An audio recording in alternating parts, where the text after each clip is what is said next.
Okay, so like imagine, right?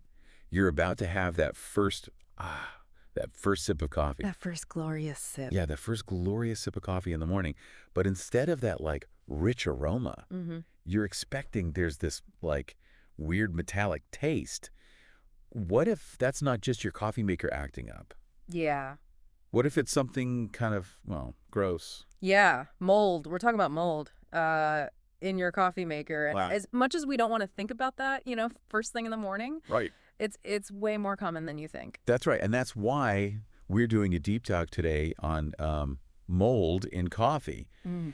And we are looking at an article from Coffee at Corner Okay. called Can Coffee Get Moldy? Mm-hmm. And we're going to, figure out why coffee makers are such a magnet for mold Mm-hmm. and how to get rid of it. And we're even going to look at the health risks because, I mean, who wants a side of mycotoxins with their morning coffee? Exactly. This isn't just about taste. This is about your health. And the first thing to know is why coffee makers are such inviting homes for mold in the first place. Right. And this article emphasizes like the perfect storm we create without even realizing it. Okay, so let's unpack that. Why are coffee makers like mold magnets? Right? Is it just that we forget to clean them?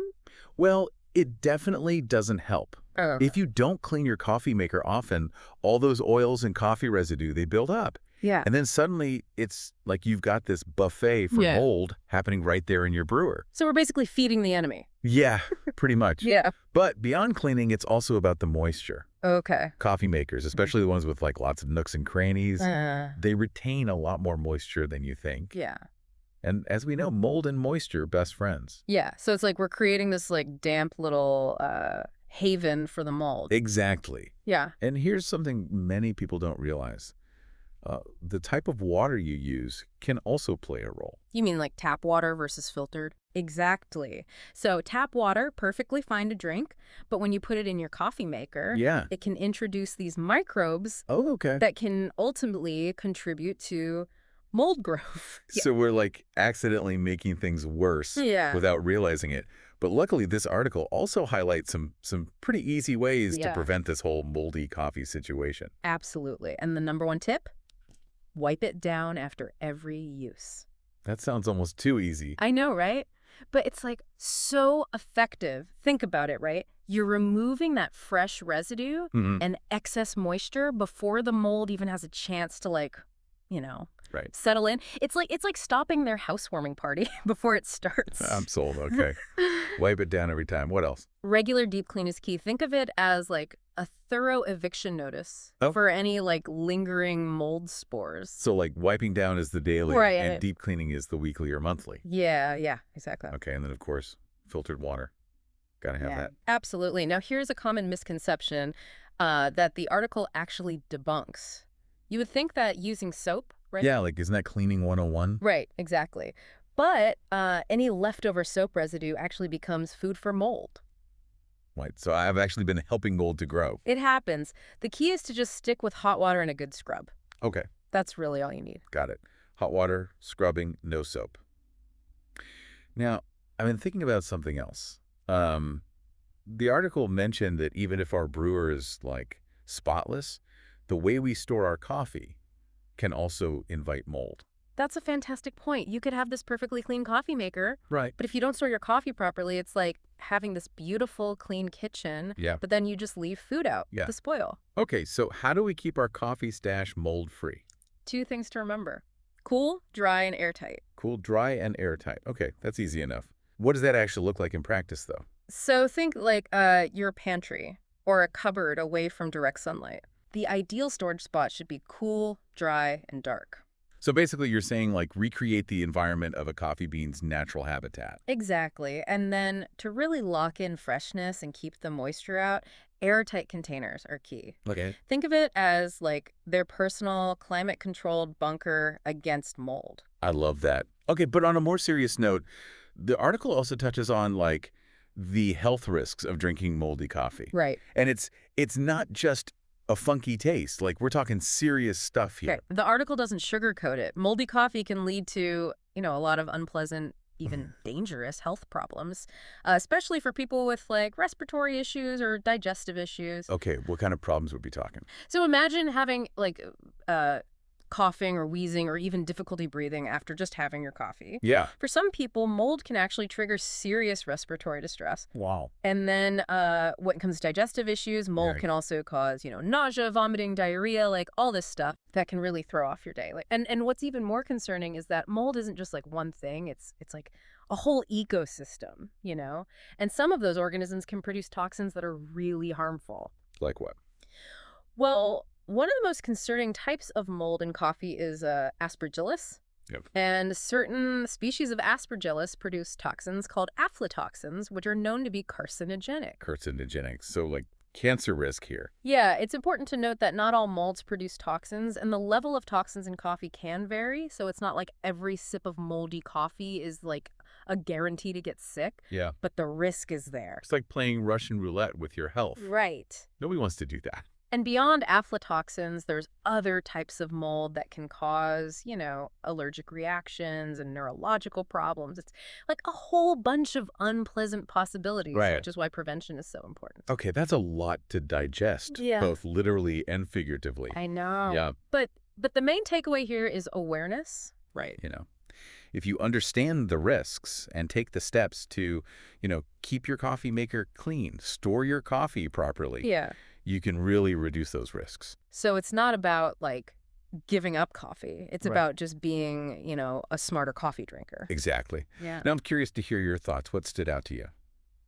I think for me, honestly, it's the health risks. Like that was the thing that really made me think, Yeah. I got to pay more attention to this. It's easy to get caught up in the, The taste. the taste and the smell and, oh, this is so good. Right. But like forgetting about the potential downsides, it's like ignoring like a flashing warning sign.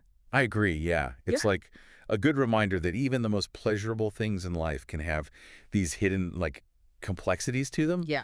But, like, knowing about it gives you the power to make those choices. Right. That will help you. Absolutely, yeah. So shifting gears for a second, I was reading through the article again. And I noticed it mentioned using spent coffee grounds in the garden. Oh, yeah. Can you talk a bit about that? Sure, yeah. So it's really interesting. Something we usually just throw away can actually be like quite valuable. Yeah. So used coffee grounds are actually a really good natural fertilizer. Yay. They're rich in nitrogen, which is really important for like plant growth. So instead of throwing them out, we can actually, like, use them in our gardens. Exactly. It's like a win-win for your plants and the environment. Yeah. And besides, like, providing nutrients, they can also improve soil drainage and aeration. Oh, cool. Which makes a better environment for the roots. Wow, that's amazing. So we're not just, like, not wasting stuff, Yeah. but we're actually, like, improving our garden Yeah, exactly. with something that we would just normally toss. Totally.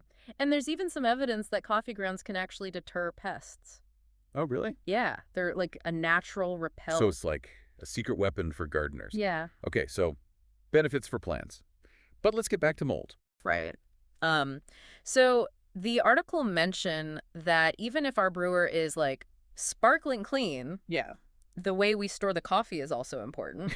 Right. So you could have this sparkling clean coffee maker, but then you store your coffee Yeah.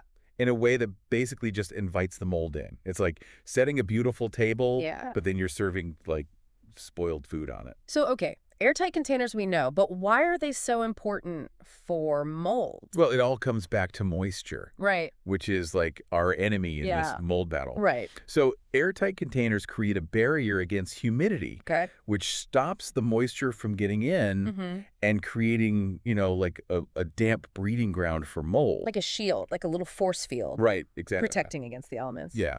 And besides that, airtight containers also help keep your coffee fresh Oh. by keeping out the air Yeah. because oxygen can make coffee oxidize, which makes it stale. So it's not just about like preventing mold, it's also about, Keeping the flavor good, yeah, keeping it tasting good. right? Keeping it fresh. Exactly. And, speaking of preservation, we were just talking about airtight containers, Yeah. but the material of the container is also important. Oh, okay. How so? Some materials, like plastic, for example, can be more porous than others. Oh, okay. So they might let air in. Even if it seems like it's sealed. Yeah, exactly. So glass or stainless steel containers are generally better because they're like less porous and they won't absorb odors as much. So you want to pick a container that's both airtight and, like, made of the right stuff. Exactly. It's about paying attention to those little details that end up making a big difference. Right. So speaking of details, let's go back to the health risks from moldy coffee for a minute. Yeah, you're right. We talked about, like, the respiratory problems and digestive issues. Yeah. But I want to know more about, like, the specific mold toxins Yeah. and how they actually affect us. Yeah, so this is one of those things where a little bit of knowledge can go a long way. We already mentioned aspergillus and aflatoxins, Yeah. which can cause cancer, but there's a whole bunch of other mycotoxins Okay. that mold can produce, and they can each, like, cause their own problems. So it's not just one thing, it's like Right, it's a whole variety of a stuff. whole bunch of stuff Okay. that we have to worry about. Yeah. So some mycotoxins, like ochratoxin A, mainly affect the kidneys, Okay. while others, like patchlin, Yeah. can cause, like, stomach problems and even Yeah. affect your nervous system. So, this shows us that mold isn't just, like, an aesthetic problem. Right. It's something that can really mess with your body. Yeah. This is making me rethink, like, my whole kind of, like, casual, I'll just throw this coffee anywhere. Yeah. Right. It can be a little overwhelming to think about, Yeah. but the important thing is not to freak out. Right. It's to just be informed. Right. Exactly. Knowing is half the battle, and in this case, knowing can help you make those choices that will protect you. Exactly. It's not about being scared of mold. It's about understanding it Right. and taking steps to avoid it. Exactly. And, we've talked about cleaning the coffee maker, Yeah. storing your coffee properly, but there's one more thing that's really important, and that's sensory awareness. Oh, okay. So, like, Yeah. using our senses to, like, Yeah. detect a problem. Exactly. So if your coffee tastes like metallic or musty or just like, don't Yeah. ignore it. Yeah. It could be mold, and it's better to be safe than sorry. Okay. Our senses are really amazing at detecting, like, subtle changes. Yeah. So when you're drinking coffee, like, every day, paying attention to those little changes can really protect you. So, like, if I see anything weird on the beans or if it just smells kind of, like, musty or off, Yeah. I should probably just toss it. Absolutely. And remember, mold can spread quickly. So if you find it in your coffee maker or in your container, you got to deal with it right away. Got it. So visual, smell, and trust your gut. Yeah. Literally. Exactly. So now I'm curious, what's resonating with you from this? You know what's really stuck with me? It's, like, the importance of really paying attention to how things smell and taste. Yeah. We often look for mold, right? Right. But sometimes those signs aren't obvious, Yeah, especially in the beginning. especially in the beginning, yeah. Like that. So paying attention to those little changes, like, that can be so helpful. Yeah. It's like an early warning system. Totally. Speaking of things we can't see, I was rereading the article, and Okay. I noticed it mentioned that even coffee makers that have, like, timers Yeah. can still get moldy.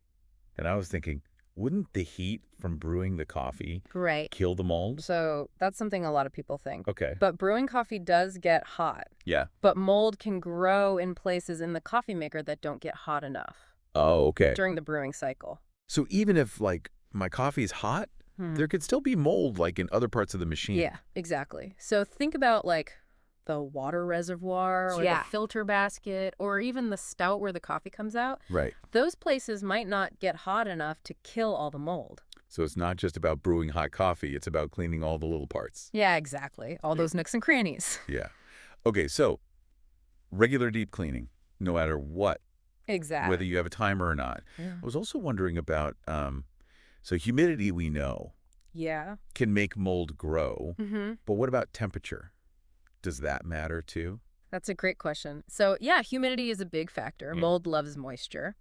But temperature also plays a big role. Okay. Mold generally likes it warm. Okay. So if you live somewhere that's, like, hot, Yeah. or if your kitchen gets really warm, Yeah. you might need to be extra careful about mold. So even if we're doing everything right, like cleaning and storing the coffee properly, it could still be, like, the environment that's causing the problem. Yeah, exactly. It's like all these things together, the humidity, the temperature, even like the air circulation. Right. If you have like a cupboard that's not well ventilated, Yeah. that can create the perfect environment for mold, even if the rest of your kitchen is dry. It's like those little labels on food, like Yeah. store in a cool, dry place. Exactly. It's not just a suggestion. Right, they're putting that there for a reason. Yeah, they know what they're talking about. It's about creating an environment where mold can't grow. Right, okay. Yeah. It's not just about following the rules, but like understanding why.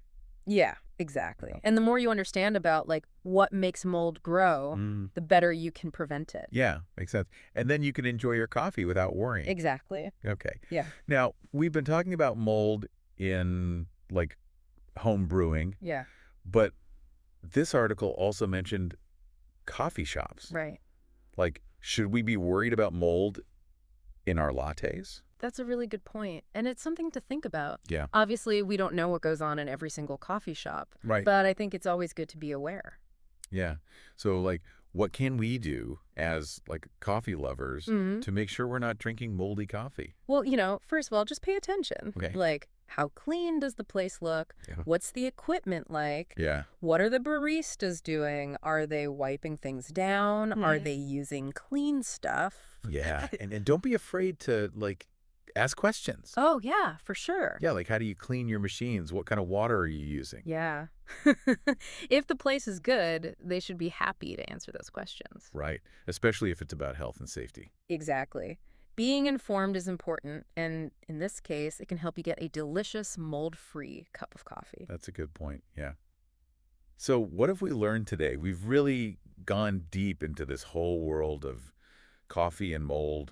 We've talked about the risks, the science behind it, and like what we can actually do Right. to stay safe and, keep our coffee tasting good. We've learned that mold is tough. Yeah. But we can beat it if we know what we're doing. Yeah. It's like understanding your enemy Yeah. and then, using that to create this like mold-free zone. Like it's like we're coffee warriors now, armed Exactly. with our knowledge. And that's what knowledge does, right? It gives you the power to make good choices. Right. And to look after yourself. Absolutely. So next time you're having your coffee, remember, a little bit of knowledge and a few good habits can make all the difference. Yeah. Clean those coffee makers, store your coffee properly, Yeah. and most importantly, trust your senses. Until next time, happy brewing!